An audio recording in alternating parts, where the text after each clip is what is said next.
with robotaxis, I feel like not often people talk about how the business model is going to look. I wanted to get your opinion on that. Like, because I was thinking about it last night. Why couldn't like someone who's already an Uber driver send out their Tesla to do Uber rides, and then Uber gets the revenue? How is this going to look? Do you think? How Mhm. does Tesla capitalize? Yeah, I think that's a good question. The I think it's going to come down to what Tesla will allow, you know? Because if Tesla's like, okay, if this person is buying their car from us and then they're putting it on Uber and they're just having it work as a taxi, right? But the driver's not in there and Uber's taking the cut for that ride share, uh, why should they get the cut? It's just an app at that point. So I think it's going to come down, and this is where like artificial intelligence and how technology can disrupt things so quickly. It's like, yeah, in theory, if the product is doing the same thing that it's supposed to be doing with the driver or not, can you just have it drive around with Uber? But I think it becomes a question of what is Uber offering that Tesla can't. Uh, that that's literally the question. What is Uber offering that Tesla can't? Because Tesla already has the app. Literally, like Yeah. what are they offering? They're just allowing people to just connect each other. So Yeah. I think what that sort of points to is that because of that question, you think about the redundancy of an Uber. And I hate to say it this way, the redundancy of Uber becomes obvious because it's just a peer-to-peer sort of thing, connector. It's just getting people that want rides to people that are offering rides. So I think that the path that we're going to get moving forward is that if you want to operate your Tesla in full self-driving mode, Tesla will not allow you to do that with third-party companies. If you want to operate as a robotaxi, you have to go through the Tesla network, and the Tesla network is going to be the place to do that. Because you think about the logistics to execute that on Uber, right? There has to be some sort of hookup between Uber and Tesla that says the car has arrived without the car there, because it tracks your location based on GPS. The driver has their phone on them, and they can see that the GPS coordinates of the car in Uber on the Uber network is going to the location, right? But if you don't have a driver anymore, Uber has no way to know that the car is actually going there. So then Uber has to plug into Tesla in some way for them to know that the car is on the way to the person who hailed the ride, so that they can be like, they're 5 minutes away. It would literally be impossible. And Tesla's going to be like, why the hell would I give that ability to Uber when I can do it myself? Now, they could say, yeah, well, let's go ahead and do that, right? That could be part of it. It's like, yeah, let's go ahead and do that. Uber, you can take care of their ride share. Once they get into their API and they figure out how to make it work. But the deal is going to be, we're going to take a cut. We're going to take a cut. We'll allow you to use our network with your network, but we'll take, I don't know, 50% of the revenue from the driverless share, from the driverless taxi ride that they hailed. So, and that just becomes a decision on Tesla's part to vertically integrate the network, right? And say, okay, we are going to build our own Uber, or to allow third parties to do that. And that's 100% going to be the decision of Tesla. It like hinges on Tesla. And you think about the amount of control Tesla now has when it comes to next generation transportation units, call it, because they're going to be able to dictate the price if they control it. And they can say, hey, because there's no driver, the per mile cost of hailing a self-driving Tesla is going to be, I don't know, $10 from your house to the airport. Whereas if you were to ride hail from Uber, it's going to be potentially 40, 50, 60 bucks, whatever that is. And you think about that dynamic then on Uber, is that if you introduce a driverless vehicle, Uber has no real incentive to lower the price of the driverless car. Whereas that's the natural advantage of having a driverless car, is that the cost per mile becomes significantly lower and the safety becomes significantly higher. So, but the cost is going to be the primary driver there. Such a good question, because that's what this technology is going to do. It's going to disrupt the way we think about transportation, and this, like, the logistics of implementation is exactly the kind of question you asked. It gets Well, weird. It was boggling my mind last night. I was like, wait a second, but thanks for sharing your thoughts on that. That was fantastic. That makes a lot of sense. But my next question Sure. is Elon said they're hesitant to do another battery day type of event because people are copying them. And I wanted to know if you've seen any examples or evidence of people actually copying those examples. I don't know if I've seen examples of that happening. It's an interesting thing that Tesla said there because, very often they'll be like, we want to create technologies that help the advancements of sustainable transport. We've open sourced our patents so that other people can do it. But then when it comes to certain things, they're like, whoa, whoa, whoa, don't share that. Like, oh, we don't want you to have that. We don't have you to have that. So it's very interesting to see what they value as IP, like true core technology that they feel like they need to say, let's say, stay ahead. So they're still acting as a business and protecting their intellectual property by making decisions like that versus what they decide, to open up. So it's just funny, it's kind of like okay, like, so you're not really you're not really for completely opening up your patents. You're just for opening up some patents, right? Well, like, listen, they're a business. They're allowed to decide what they want to do there. Um, I think what that tells me is that there's a lot of companies out there that are looking to get into the game, you know? So I see it as a data point that says the adoption of electric vehicles is accelerating. That's the way I view that. So them saying, okay, we're going to be careful about what we share, it's just that. It's like we don't want everybody else to have what we have because we kind of like it. We kind of like having it. And it could also be that long term, their plan might be to sell those components, to license those components. The one thing that's interesting to think about is as their supply chain and manufacturing capabilities increase and get better over time, there could be a world where the electric vehicle market, let's say, Tesla will have a hand in some way, shape, or form in basically every car that's out there. So if you take the US as an example, all electric vehicles starting this year will be able to take advantage, essentially, outside of freaking Stellantis, because they don't have any EVs in the US. They'll be able to take advantage of the supercharger network, the Tesla supercharger network. So in some way, Tesla is generating income from non-Tesla cars. Then with the batteries, as 4680 ramps and their partnerships with other companies ramp with Panasonic and BYD and Cattle and everybody else, it's a Tesla developed battery. So will those end up in every other EV automaker in the next 10, 20 years? Probably. Or some form of the advancements of that? Probably. So that's a Tesla technology that's now in every single EV. You think about FSD and how that gets licensed out. So I think it's just maybe it's a long-term strategy to secure that capability to be the primary tier one supplier, let's say, for all EVs and all transportation units. That's how I read that. And I think if other companies steal it, I think that's great for the company. Now, if they steal it in a let's say legal manner, if Tesla's like, check this out, and people are like, okay, we'll start doing it, fine, steal it. That's great. Now, obviously, it's wrong if it's actual IP and it's confidential, and then someone's trying to figure out a way to get in there and copy it, which some companies in China are well known to do. Then that's not cool, obviously. But as it pertains to the advancements of the industry, this is all a good thing. It just means that people are truly interested in building this out. Okay, cool. And he said that he's going to make it even more difficult for people to copy them because now they're building the machine that builds the machine that Mm-hmm. builds the machine. And he was kind of joking, but he was actually serious. So Yeah. what is the machine that builds the machine that builds the machine?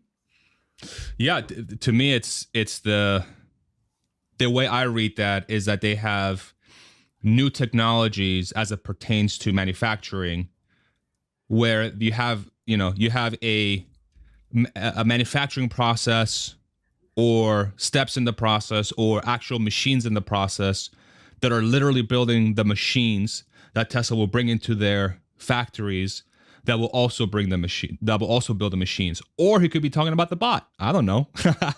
Yeah. If you think about the bot, They have machines that build a machine, which is the bot that build a machine, which is the car. But I think it's a combination of all of them. I think what he's talking about there mostly is that they have some new technologies they're using for the next generation platform that no one else is using. That is probably optimized, if I were to guess, to take advantage of vertical space in a factory. Because you really think about, if you think about your traditional factory, the most of the space, a lot of factories do a good, do bring in, let's say pieces from top level to bottom level and from bottom level to top level. Like they do that. But the density of a factory typically is low, and the speed at which the stuff runs through the factory is limited by how quick humans are, and the line is then optimized to ensure that mistakes are minimized from a human perspective, which means that you're naturally catering to the lowest common denominator or to the average human performance, which unfortunately, if you compare that to, say, an automated process, it's dog crap. I'm not going to say the other word, okay? It's not good. So I think that a lot of the manufacturing, potentially, a lot of the manufacturing sort of advancements that they've made are to optimize for that sort of gap in manufacturing process. So I don't want to read too much into it, because it could mean that they have some breakthrough with a bot, but I think it just probably speaks more to the next gen platform more than anything. Yeah, I think he talked about how, like, basically instead of them going out and buying a gigapress that makes the machine, that's easy because someone else can go buy that same gigapress. Now they're Right. designing whatever is building this next gen vehicle. So they're going to have to copy the design, and they're not going to be doing a battery day on the design or whatever. So Yeah. that's going to be pretty difficult. I think at some point, though, whoever they partner with to build those machines, those companies will start selling those to other people as well. So I think when Mm. they mean by copying, I'm guessing those machines are, Oh, you don't think Tesla could build a machine like that on their own? maybe they could, but the way I'm reading it, the way I'm interpreting it, is that if you want to use that machine that Tesla's developing specifically to build a next gen platform, you will have to by default build a next gen platform, because that machine is not being used in any current manufacturing processes today. Hmm. Does that make sense? So you're saying you build it once and then you spent all that time, so you probably want to build it again. So that's probably why there's a company involved so that they can sell more of them and make it worth it. Kind of. So if you think about every car manufacturer today, they have machines that they buy from third parties like KUKA, as an example, like those bots, those freaking arms, those crazy arms that come down and they do crazy stuff. But there's a bunch of other machines, and almost all of them, basically all of them, are bought from third-party suppliers that make machinery specifically for the factories, for auto manufacturers. And before Tesla came along, a lot of these machines were just off the shelf, meaning that BMW can buy this robot that Mercedes also uses, that GM also uses, that VW also uses, and then they can decide where they put it in the factory. And the optimization came from how fast they made it move, where they put it in the process, how many parts they really need to use that robot for. What Tesla, I think, is alluding to with the copying of them using the machine that builds the machine that builds the machine, is that these machines are one-off machines starting with Tesla, uh, based on how they're being used in a factory setting. So another way of saying it is that this machine, like let's say let's say KUKA is the third party supplier that Tesla has partnered with to make this machine, right? This machine, if Ford or GM or Volkswagen or whoever were to buy the same machine, they would literally have no use for it, because that machine, the motion, how it moves, what it does, doesn't really apply to a traditional car being built today. And so if that automaker wants to use that machine, they have to essentially create the end-to-end manufacturing process to build a compact car or a next generation platform that Tesla is doing that would allow that machine to actually fit in the process. So I think that's what they're saying when they're saying, what they're saying when they're saying that. And if a like, let's say, for example, BYD tears down the next generation platform, they're like, holy crap, look at this thing. This thing is insane. I can't believe it. We need to do that. They need to essentially make the decision to scrap everything that applies to a current manufacturing process to a car, start from scratch, and then at that point they can start buying that same machine that Tesla has developed with that third party supplier. I Make sense? see. Yeah. Yeah. And I think I was just confused because normally when these businesses partner together, I always expect there to be like an announcement, like, "Oh, we're working with Tesla on their next gen platform," but we haven't heard that. So I thought Mm, maybe Tesla was doing it by themselves, but I guess they could keep it confidential. 100%. Yeah, Okay. it's totally NDA. Yeah, they when Idra announced that they built a 9,000 ton the gigapress for the Cybertruck, that didn't really come to was announced until Cybertruck was done with development and they were starting the trial production, like the alpha production for the truck. So we might hear an announcement on this once the compact car or the next gen vehicle, whatever that is, starts trial production, which might be early 2025 or whatever.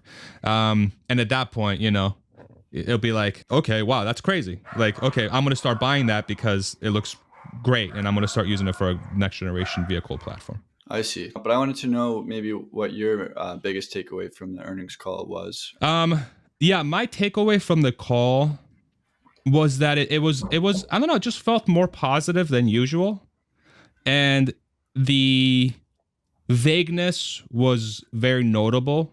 Like it was almost kind of, you know, the tone was just kind of like, "We got this. We're fine. You're kind of in the dark. It's okay.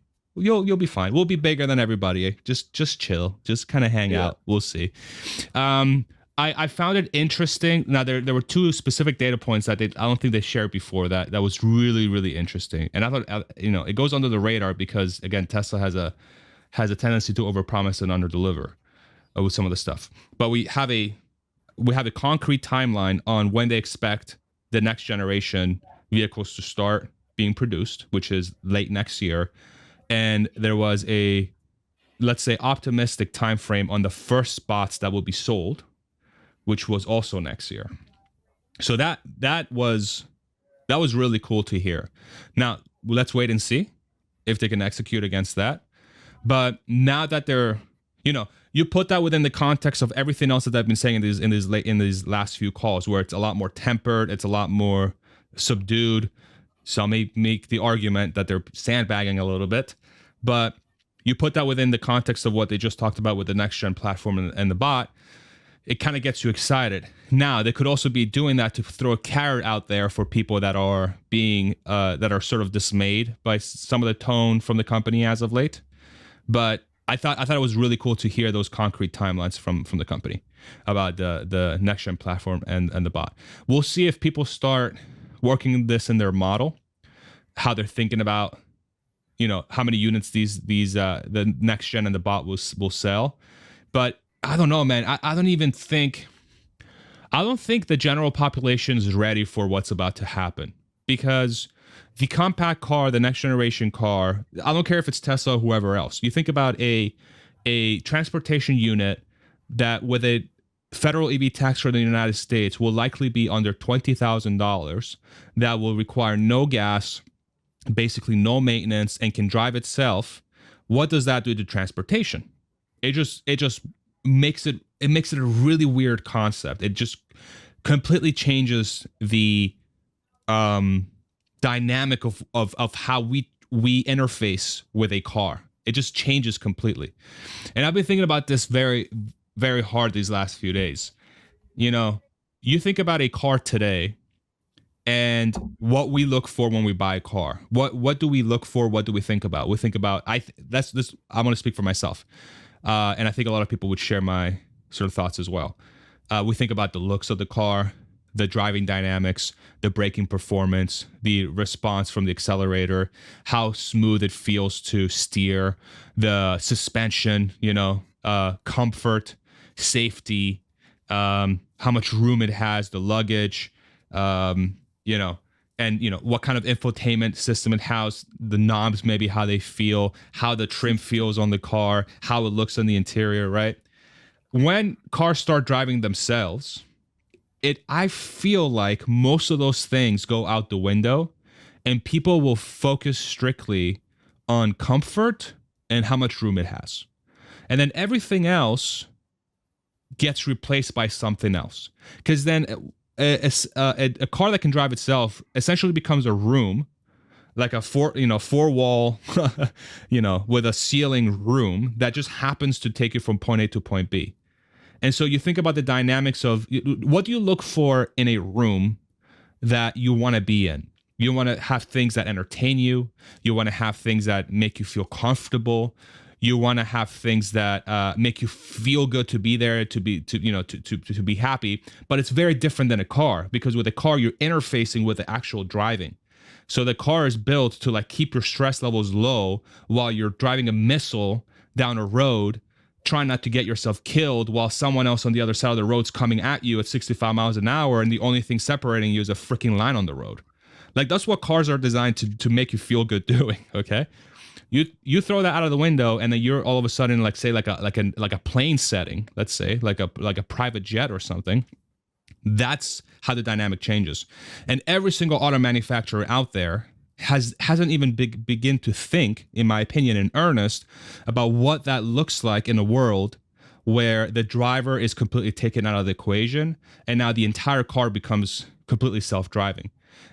Some of it, I think a lot of it has to do with the fact that they are essentially held hostage by a manufacturing process and first, second, and third tier suppliers that will not allow them to think about a completely redone, ground up car, because it's not profitable for them, and they're beholden to the investors to ensure that they're generating profit, so they're constantly thinking about, how can we make sure these people like our company, how can we make sure they don't sell their stock so I can make money. I'm an executive, all my pay's in the stock, I don't want to piss them off. The dynamic is the way traditional auto is built is not built to think about the future. It's think about making sure investors are happy.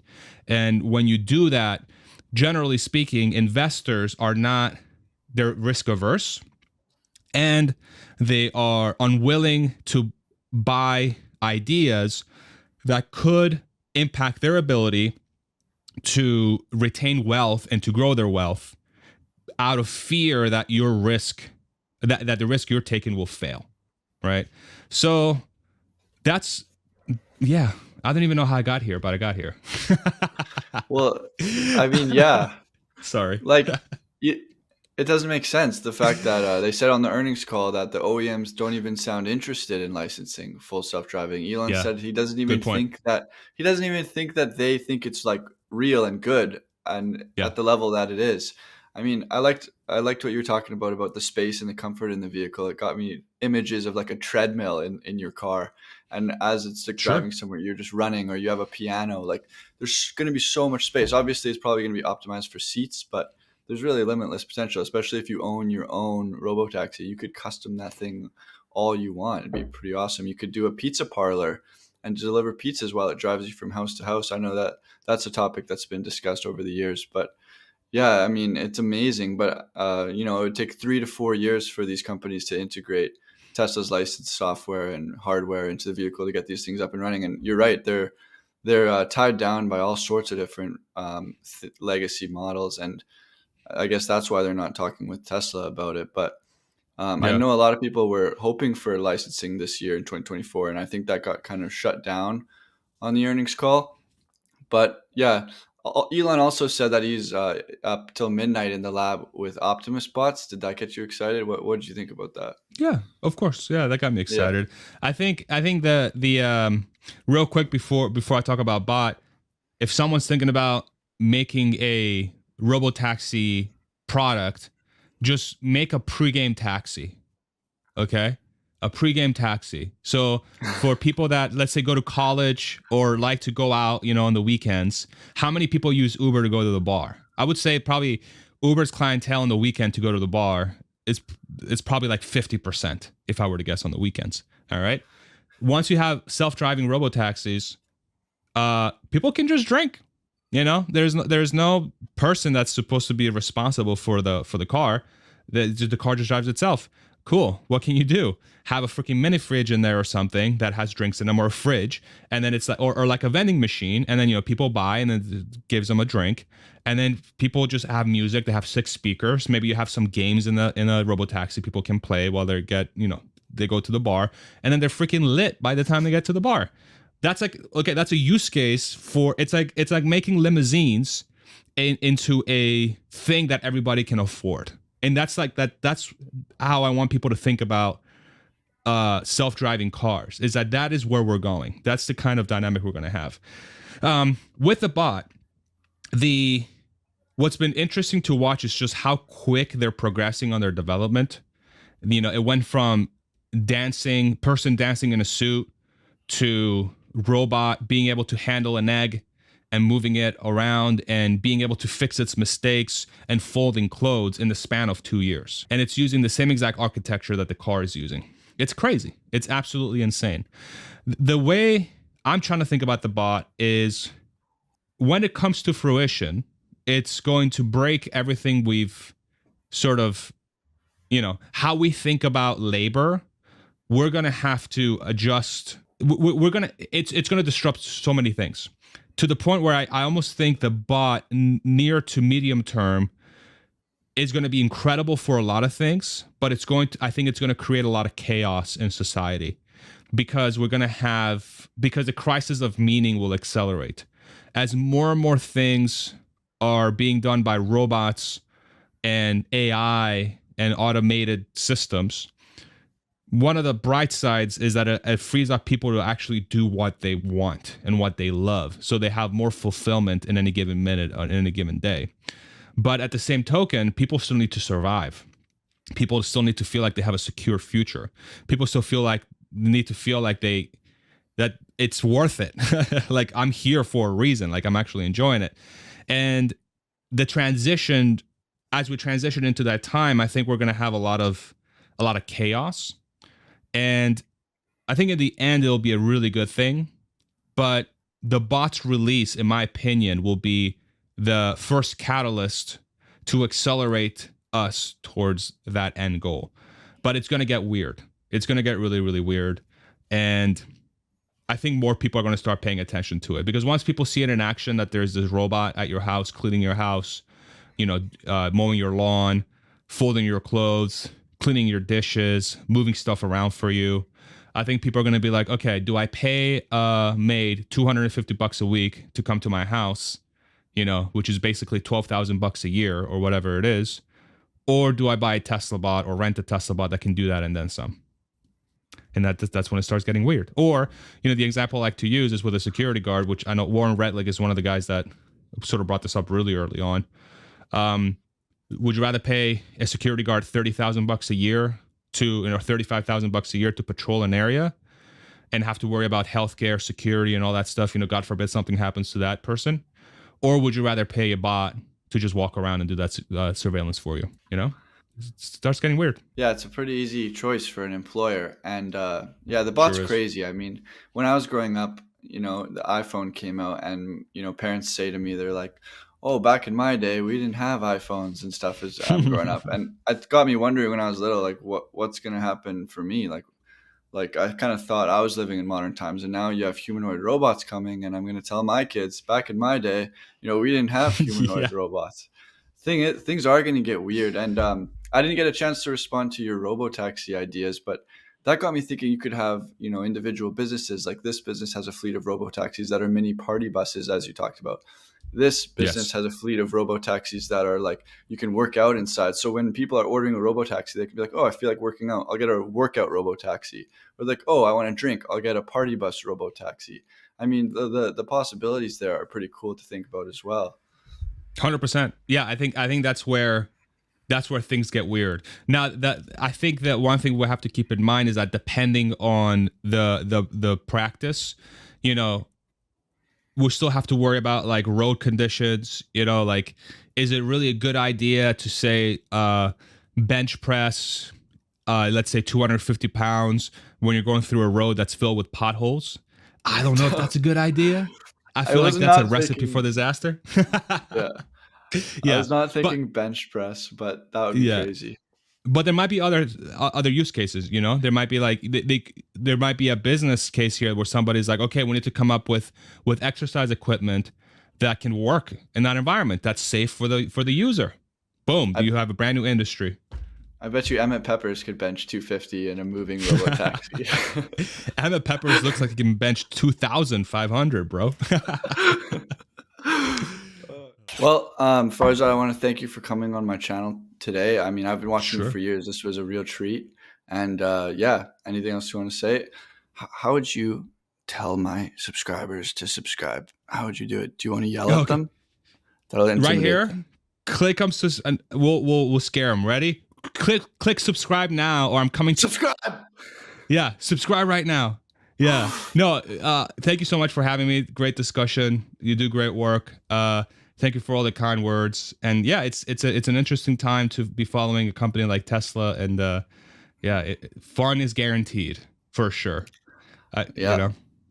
yeah. Yes, You know, sir. you gotta have thick skin to be a Tesla shareholder. So You sure thanks, do. Farzad.